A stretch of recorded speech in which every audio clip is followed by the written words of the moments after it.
Welcome to the Penny Bloom Podcast. Ain't another place that has got more bombast. Romp past your mom, dads, listening to Tomcats, talking everything that make you sad. We don't want that. We're here to make you smile. Put your mind at ease. Peace, love, and bloom, and always praise Keanu Reeves. This what we about. This some weeding now. We'll talk until we can't no more, and then we peacing out. Alright, let's go. Penny Bloom Podcast. It's the Penny Bloom Podcast. Penny Bloom Podcast. It's the Penny Bloom Podcast. Penny Bloom Podcast. Penny Bloom Podcast.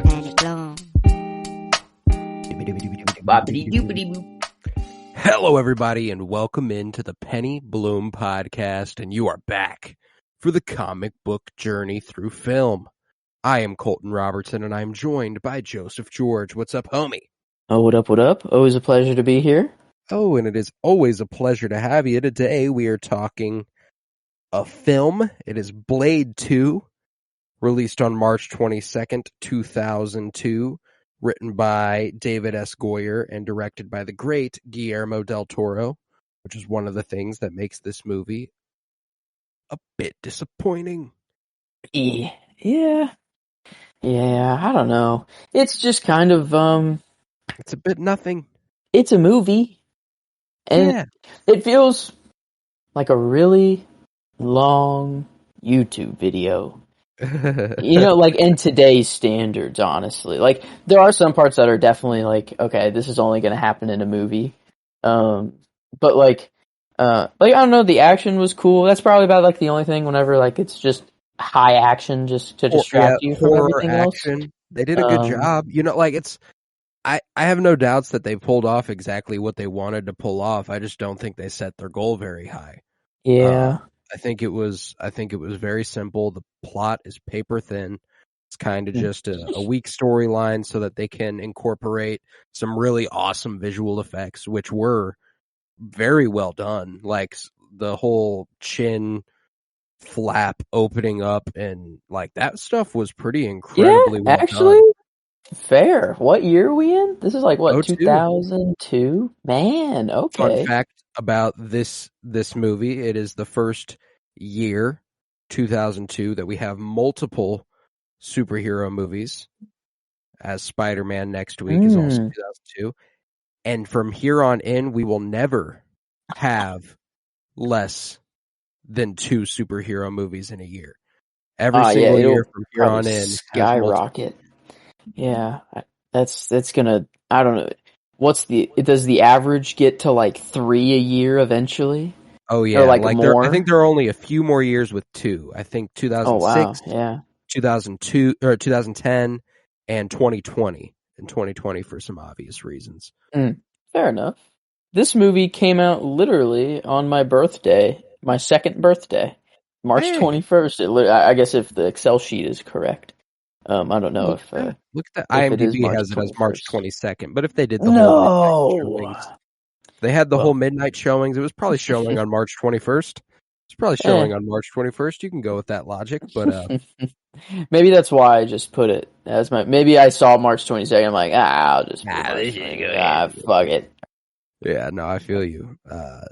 Yeah, man, this is Wesley Snipes brings it as Blade again. You know what kind of sucks is he's a little bit more nothing in this movie. I felt like I cared about Blade more in the first movie, and they even tried to.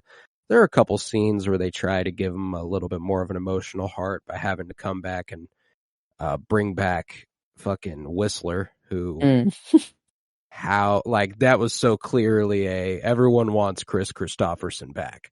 We got to find a way to get him back in the movie. Yeah, and I guess, like, he didn't, like, Blade didn't shoot him himself. He said, now walk away, you stubborn son of a bitch, whatever he says to him, like, so he does walk away. They did leave it open just for this reason, just in case they needed to bring him back. But, like, I was kind of like, at the beginning, I'm like, wait, really? Like, he's a lot? Like, they're bringing him back. I'm like, okay, whatever, I'll get by it. Like my thing is like, why bring Whistler back when you could have brought back his lady friend from the first movie? Like, when you could have brought Karen back. I don't know. How did she die? How did Karen die? I feel like the last Did time we she saw die? her, she got her neck sucked by Blade, and that was it. Mm. He didn't kill her, did she? I don't think he did. I think she's Or did he? alive. Yeah. Huh. Well, I Yeah, guess it's been a while, right? Because he's it's been been a he's few been years. dead for years. Because we ended the first Blade with him in Russia, and Yeah, well, then he explains that as like he was looking for Whistler. yeah, so it's just like he was just looking all over the world for him. So like he knew he was alive. Like, how did he know he was alive? Was that ever explained? I guess I shouldn't be asking questions. No, it's definitely one of those ones that the logic of it really, really does fall apart. The plot's paper thin. The action's really cool. I really enjoy it. Like that sequence whenever. How about the fact that we have Norman Reedus in this movie, who a very, very young version of that guy. Yeah. Playing Scud, who ends up being God. the bad guy. Yeah. Oh my God. Everyone there was a twist on everybody. You know, they had to. It's like that was kind of the only thing they had going for the movie. It was like, all right, we have some sick action, and then we'll mind fuck you. We'll have some twists that you won't see coming. And Nissa is the big man's daughter. What? No. Yeah. I liked the incorporation. Like, I think I would enjoy watching this movie at around Halloween time. I think it would be fun. It's a fun little viewing. You know, it's not like it's not like it's completely unenjoyable, but it's the fact that we've had some really bad movies, and bad movies stick out, and good movies stick out. This is a nothing movie, and it makes it really hard to get through. Like, even bad movies I have more fun watching than a movie that I'm bored by. Yeah, You and know what I'm saying? if I'm going for like a more Halloween movie, like I'd much rather watch the first Blade movie than this one. 100%. So It's a like, lot better. It's a yeah, lot better. if I'm choosing out of the Blades, I'm already going with the first one. And I don't know, I think we might even have a better Halloween movie with like Batman and Robin. Like, it's fun, like costumey, or maybe Batman Forever even. Like, yeah, like I don't know, we might even have better Halloween movies on the list already. So I just think they did, like, the body horror stuff they did was interesting. I think they did like again, I think the effects were pretty good. It's just that it was clear where their focus was, and that's where it was the action of it and the effects. They were trying to show off and gross us out at various points. That part where the dude gets stabbed in the stomach with a sword and then he crawls up and it just slices him down the middle. Oh my God. And then just all the splatter of his orange blood. They all had like different colored blood at the, they were all just so gross and like. This brings us a Star Wars crossover. Actually, Donnie Yen plays Chirrut Imwe in Rogue One. Wait, what? Yeah, no way. Chirrut in this movie. That's sick. A very young Chirrut, but yeah, okay. One nice with the Force. Star Wars crossover there, and Ron Perlman has been in a great deal of stuff. Reinhardt, very interesting character. The bomb was never gonna go off. It was a dud. It's not a dud. I was on to you from the moment they turned you. Yeah, look, he's always a step ahead. He has so many badass line deliveries. Like, I was thinking, like, the first line that was, like, obviously badass was, "You obviously don't know." He says, "Whom you're fucking with," which I think is hilarious. I turned the subtitles on for that one just so I could have the exact line, and he says, "Whom?" And I'm like, okay, maybe that's just what I picked for my favorite line. And I'm like, it could be my favorite line. The whom really makes it, because I replayed it a couple times and I'm like, does he really say whom? Or is it just in the subtitles as like grammatically correct, as whom or whatever? He actually, there is an M. Like, there is a like he does actually say whom. Another one of my favorite lines in this movie was, "Listen, shit kicker, you're about one cunt hair away from hillbilly heaven. I love it when you talk dirty." That shit was so funny. Wow. Like, yeah, that's it's a lot of it's just a lot of moments, man. I'm not a big fan of the movie, but I'm also not a giant hater of the movie. I don't have like anything terrible to say about it. I'm not like, oh, this was one of the worst superhero movies I've ever watched. No, it's pretty nothing. It's pretty middle of the road. It's just I've had more fun. I've had less fun, you know. Yeah, what was the big guy's Reinhardt? Yeah, whenever he was the guy, Ron Perlman's character. Yeah. Whenever he's killing him or about to kill him, and he just says, "Can you blush?" You know, he gives the line he tells him at the beginning. I didn't know if those are the two lines I was going back and forth between. Because it's always that was the other one for me. It's always just badass whenever like you're about to kill someone, that person knows it too, and then you just drop a line. You know, like you don't even give them the last words. You let them hear a badass line, then you slice them in half. He did literally what Vision or Ultron did to Thanos, like whenever he came through the portal. Like, dude just sliced him in half so clean, and then he literally just like fell apart and then blew up in vampire hell, whatever. You know, that is so good. So if you got you obviously don't know whom you're fucking with, I think I'll go with Can You Blush just so we can have both of them in there. I like that. Yeah, no, it's a movie, man. It's certainly a movie. Let's do some more favorites.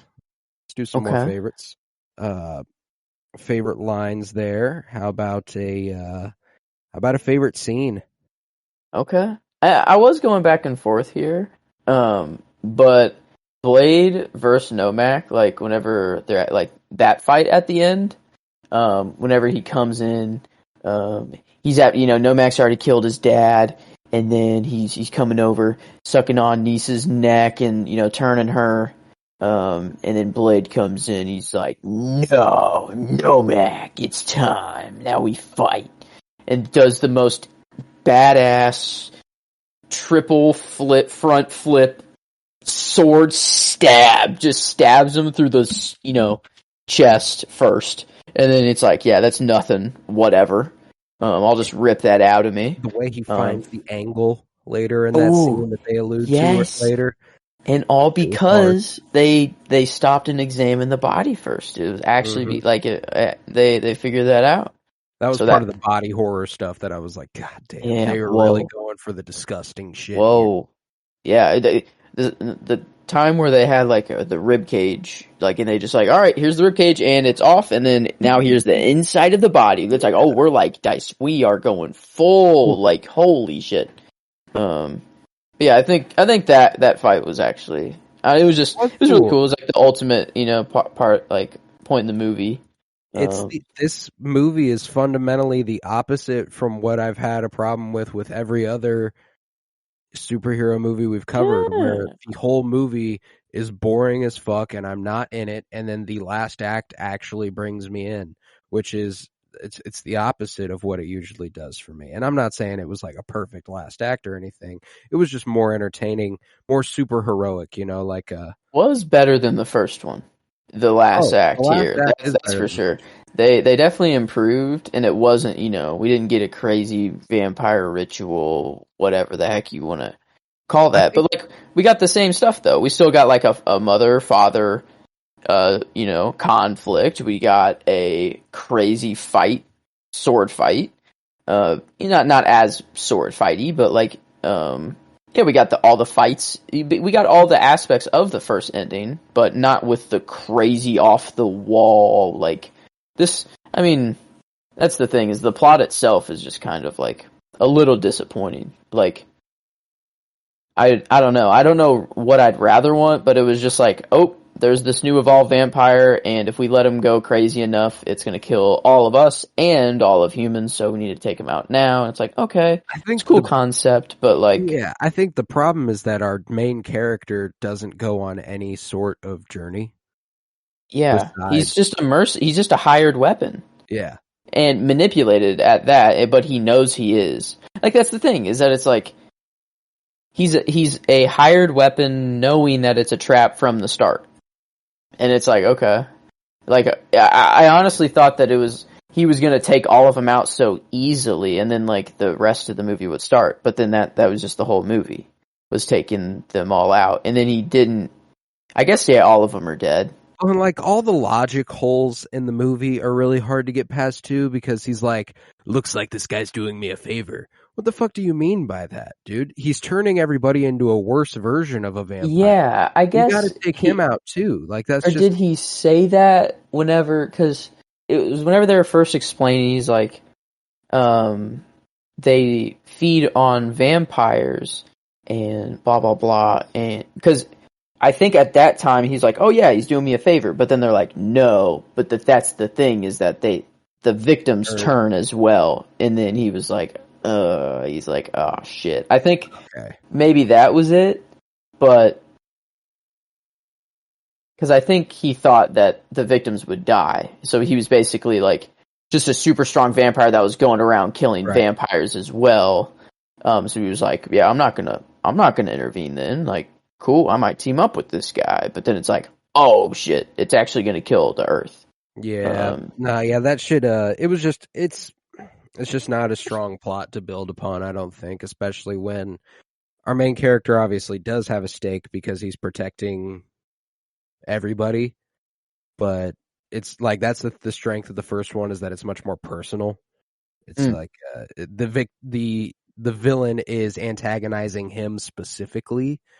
The side characters who are like far less than prominent are like the crux of the emotional side of the story with, what is it, Dominoskos or something like that? Yeah, you got it.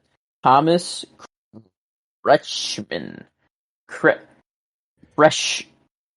I don't know.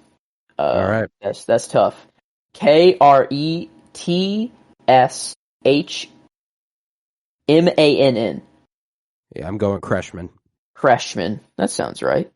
Yeah, but it's just an okay movie. If I had to do a favorite scene though, I would go when he rises out of the bloodbath and then takes out everybody who's coming at him and then kills Reinhardt.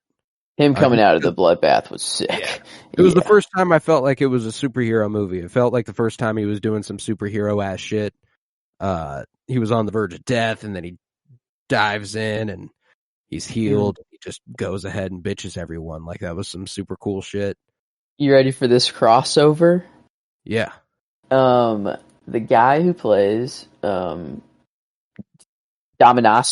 you said it right. I don't know how. Yeah, that wasn't pretty. Him. The guy who plays him, Thomas Kretschmann, that is the captain of the ship in King Kong that takes them to the island. And that says, no, we got to turn back. That's Captain Englehorn in King Kong. I knew I recognized him from somewhere. I'm like, man, this guy looks a little familiar. This guy looks familiar. And that's where he is. All right. So, yeah. But, no, him coming out of the blood pool, it was a candidate for my favorite shot. But I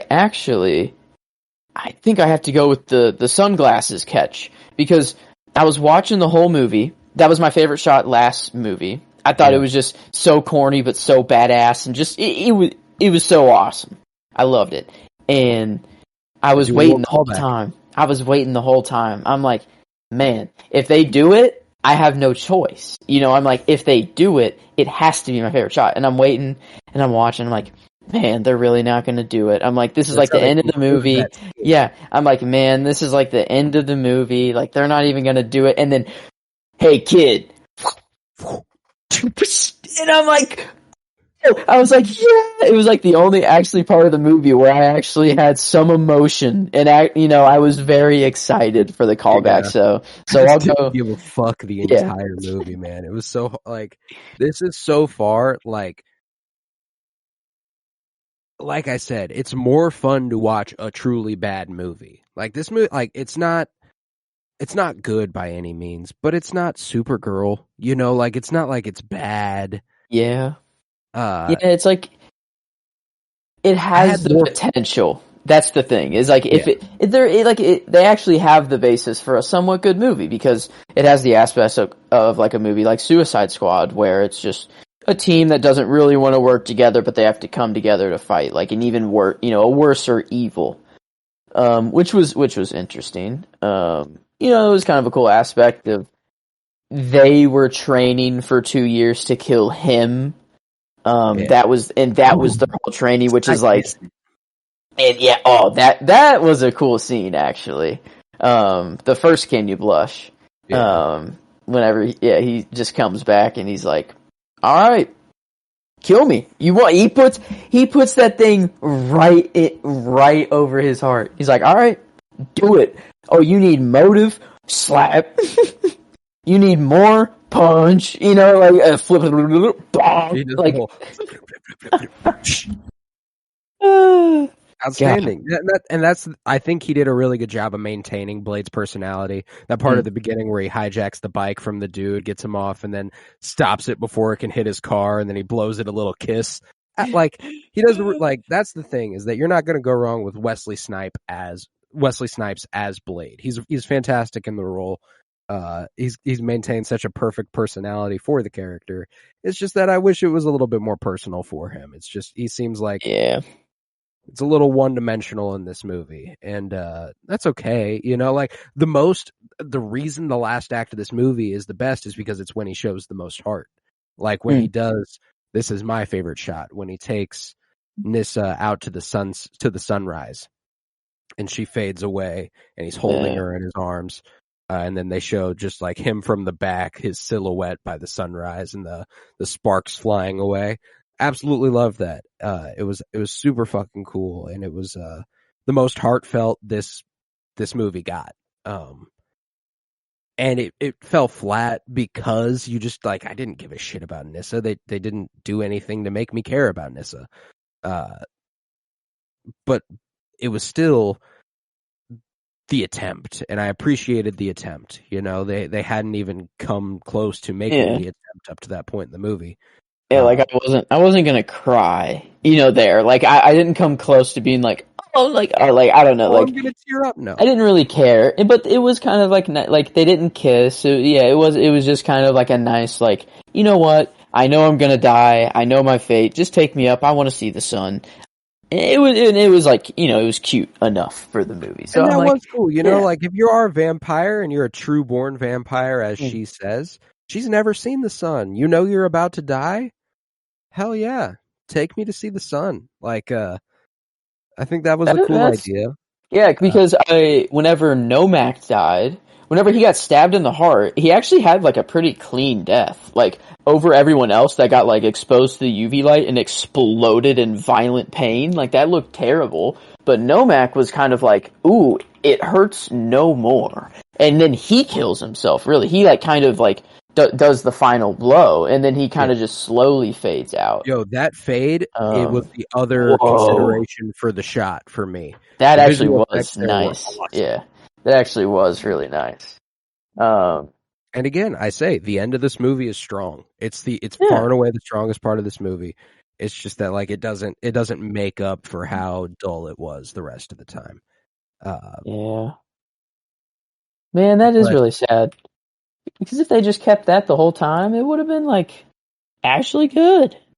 Like, I don't know. Like, I wonder what more they could have done, like, with the story, if it wasn't just, we have a new threat. Like, what if they could have added another aspect of bring back the love interest from the last movie? Yeah, probably. That's, like, what they just needed to do.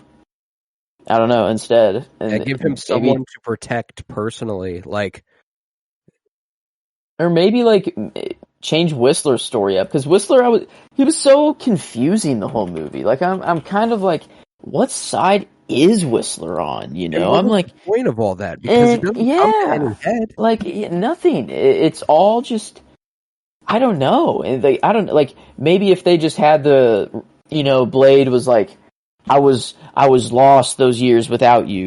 I tried to fill the void with Scud, but it just didn't. Like, maybe that would have been like an actual good thing they could have, delved into. How do you say that? Delved into? That just doesn't sound right. But you know what I mean. Yeah, I do.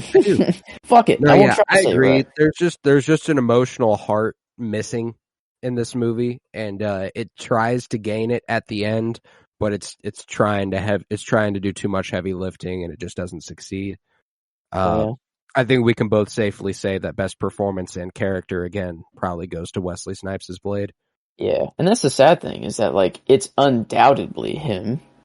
And he was he's not underwhelming in the performance, but the character's writing is underwhelming as far as what we know he's capable of.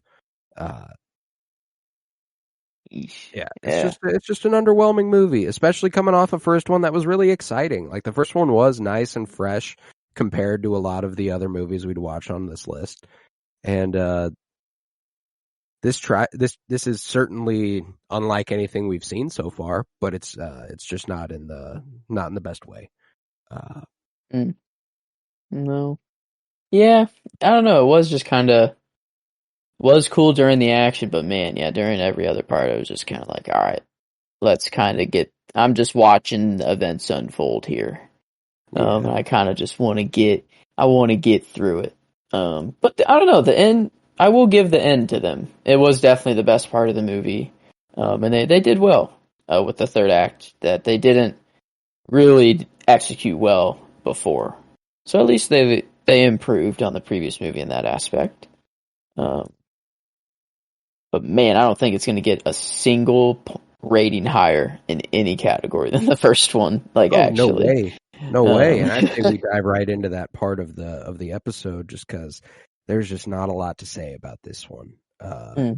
It's a pretty nothing movie, and it's not to say that I had a bad time watching it. I also didn't have a good time, which leads me to a very, very middle of the road score at about a 5 for enjoyment. Maybe even a 4.75 for enjoyment. Yeah. So less. Yeah, I get. That is interesting. Would I give this middle of the road, or was it actually a little bit more unenjoyable than it was? I think it's a damning thing to say, and I can honestly say that I was bored for a lot of this movie. You're right. It was not just middle of the road. It was a little worse. It's a 4 something. Yeah, I feel like not too low. Like a 4 sounds a little low. Yeah, I don't know. What we Does it? Supergirl. Okay. Well, I'd rather watch this. Maybe I'd rather watch this than Supergirl, but not by much. It's like, I think 4.25 might be like fair. That would put it below Superman 3. Yeah. That was a pretty boring movie too. Yeah. These are they're all it's around here though. That's good. It is around a Superman 3 or Supergirl. For sure. So I say we put it on the same tier as Superman 3. I can't confidently say I liked the movie more, but I certainly can't say I liked the movie less than Superman 3. It's just not a very, very fun movie. It's not a very enjoyable one. Bored me a lot. Up until the end, man. The end had a chance to make it good, and it did the best it could with those moments. But just not enough. Just not enough. So yeah, I think a 4 or 5 straight up there is a fair score. Okay. Now genre. Okay. Yeah. I think this would be the strongest, I guess, out of all of them. Maybe like action wise, they did well. Very cool action. You know, that part where they're fighting in front of like the lights was very cool in the warehouse. That was super cool. Like and the CGI is like really aged, but it's like really cool. Not bad. Yeah, it's like I really enjoyed it. It would have been like, whoa, that was sick. Like in 2002, this would have been like, you wouldn't have looked at it and been like, oh, that's cheap. It reminded me of Mortal Kombat. Yeah. Ooh, that's a good analogy. Yeah. A little get over it. Oh, wait, is that Street Fighter? No, that's Mortal Kombat. Little finisher. Yeah. that's I don't know. I guess we made the comparison for Blade 1 because it came out before The Matrix. I think I said like the Blade walks that The Matrix could run or fly. This one, I think they tried to go into the Matrix bag again, and then they just didn't. I don't know. They just didn't hit. It didn't really hit because like every single person had the same sunglasses and like the Matrix style costumes, literally. But in the first movie, it was only like Blade that was kind of in the Matrix style. Everyone else was vampire-y, or Whistler was very Whistler, rednecky, whatever. Yeah, like Blade was the only one who was kind of in the Matrix style. But this movie, almost everyone had those shades. Like it was like everyone was dressed, dripped in leather or whatever. But yeah, I don't know. I guess action was kind of like the only thing that they have going for it. They did good with the body horror stuff as well. I think we could define this as horror superhero movie, and it does pretty good there. What we do need to consider is that it's still not a great movie. What they did with those elements didn't elevate it as a movie. Those elements just were. Like it wasn't like it was, oh, well, that saved the movie. Nah, like it just existed. Yeah. And there, I don't know that I can't confidently give it even a 7. I think like a 6.5. Yeah. It's better than average, definitely. It's definitely not like a 5. It's better than middle of the road. Sure. And I think around a 6, you're getting close. I think like 6.5, 6.25 even. Like the horror was good, the action was good, and the tone pretty much stayed the same the whole time. Like they kind of knew what it was. What it was. I'd say like 6.5 is fair. All right, I'm there. I'm there for that. Yeah, and I'm probably not far off for adaptation from what we gave the first one, simply because it's not the true character, but they really the comic character, but it is what the comic character became after the first movie. So like it is if you're taking the comics that came out between Blade and Blade 2, pretty good adaptation of the character. And in that regard, you might have to elevate it a bit, just because it set the tone for what the character became, and this acted on that. It acted on what it previously come before. I think it did a very good job of maintaining who Blade was. Just didn't have a lot of fun with it, I don't think. Okay. Yeah, I think honestly it's probably just, can we really give it any better than the previous movie? I could probably put it on the same level at about a 6. Yeah, I think it's pretty fair, because I guess for like other sequels like Superman, let's see. So like Superman, we gave it 10, and Superman 2 we dipped down. I guess it was more of the villains and Lois, and there were a couple things wrong, I guess there, but yeah, I can't say that they did better than the first movie. They honestly just dipped way more into the vampire bag with this one. So yeah, I think it's just a 6 as well here, if not lower. But I don't think it needs to go lower. All right, and then for critical rating, it's definitely not better than the first movie, which gives us a pretty low ceiling. Yeah. Okay. Is it middle of the road or worse? I'm leaning towards the visual effects, I guess. Like good for the time. I might go straight up 5. Yeah, not 4.75. It was just the most bland. It's just there. It was. Yeah, it's not bad. Like I wasn't watching this going like, wow, this is a truly awful movie. No, I'm just not impressed. And I think that makes it about a middle of the road at like straight up a 5.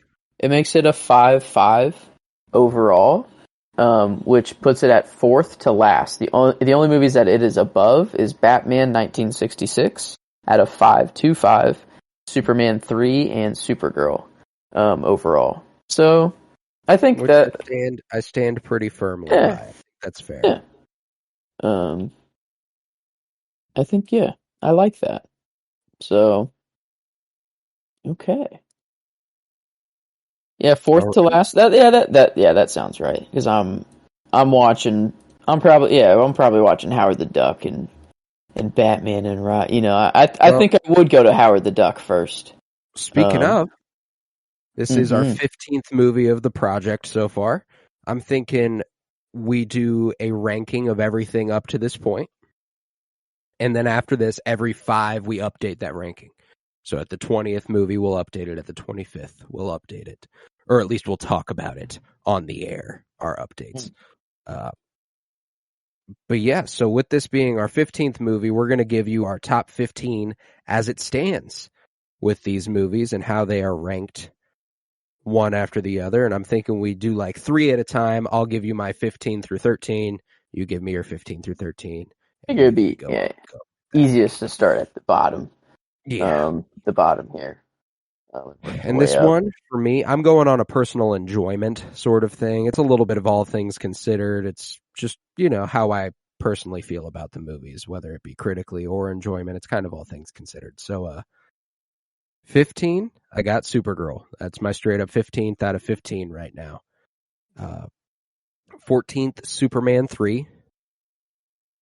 13th, our movie of the day finds itself at 13. Okay. Yeah, I guess I haven't slotted in Blade 2 yet, and I don't know if I want to be. It probably is in the bottom 3 now that I'm like thinking about it. I guess my word, like, the bottom is Supergirl.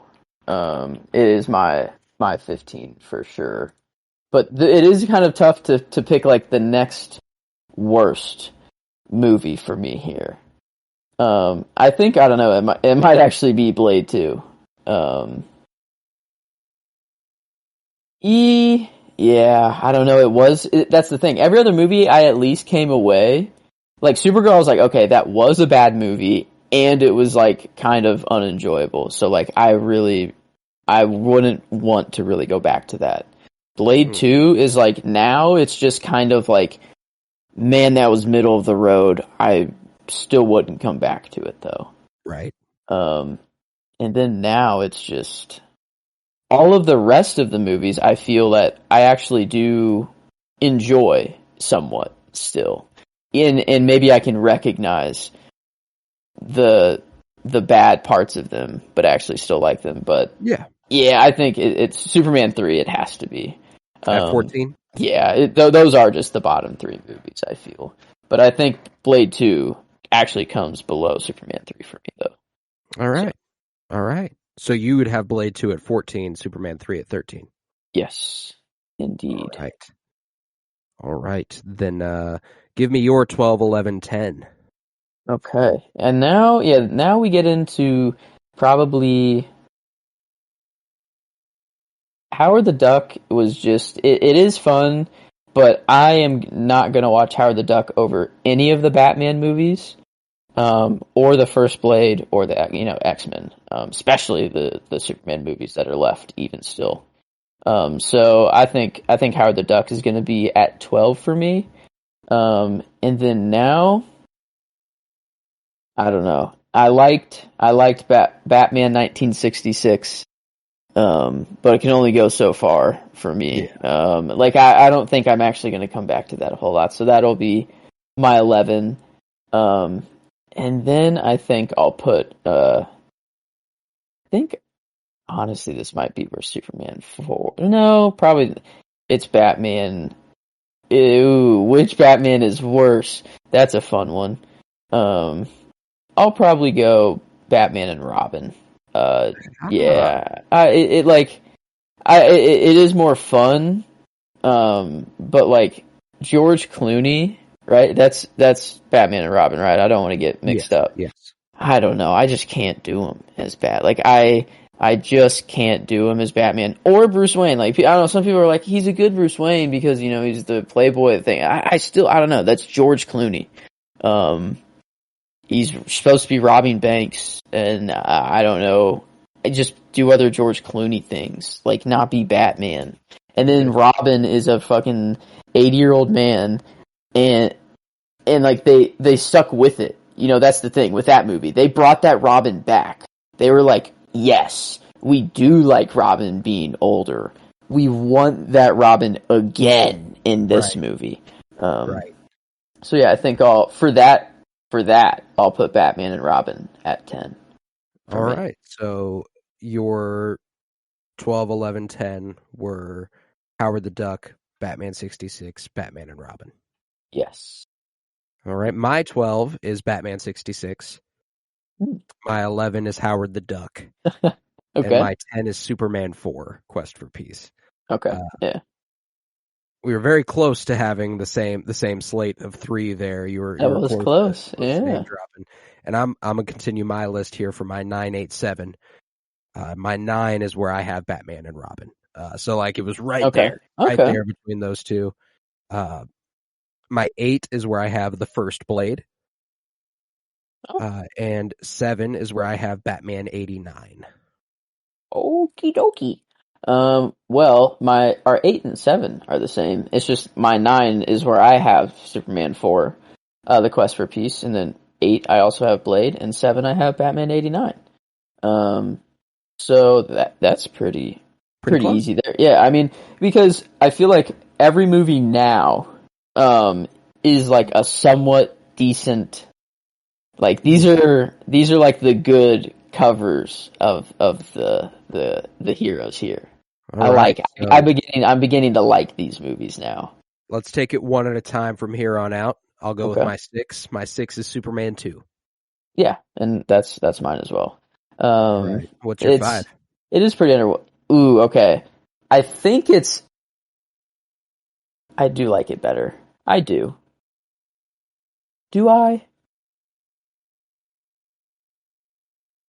Yeah. That's okay. My 1 and 2 are like set. That's like for sure no matter what. Now I'm weighing like, do I actually like the X-Men more than these other Batmen? Or I guess the same Batman. No, other Batman. Other Batman. And I don't think I do. I know that X-Men movie I really do like. And I'm a 2000 baby, and it was like, I'm like the target audience to grow up and watch that movie too. I'm not ashamed in liking the X-Men movies, even though they're hated amongst a lot of people. I guess I'm not ashamed. No, I thoroughly enjoy them. Okay, yeah, I'll go back, and it's Batman Returns first. Then I guess would be my 5. That is also my 5. That is also my 5 in Batman Returns. My 4 is where I have X-Men. Oh, okay. This is where I have Forever, Batman Forever. Okay, my 3 is where I have Batman Forever. And my 3 is X-Men. So just switching 3 and 4 nice there. Little one spot turns here for us between Blade 2 and Superman 3 at 13 and 14, Batman and Robin and Superman 4 at 9 and 10, and Batman Forever and X-Men at 3 and 4. I suspect, I don't know, we'll see. My 2 is Batman Mask of the Phantasm. Yeah, mine as well. So my 1 is Superman. So yeah, all right. So we got a very similar looking layout. We do have a couple switches in there, which I think is important. It'll be fun to see what stuff starts slotting in between as we continue this list and what falls and what doesn't. But yeah, Batman Forever being a top 3 movie for me. You know, I don't know how long that's going to last. I'm excited to see. Wow, with Spider-Man 1 next week.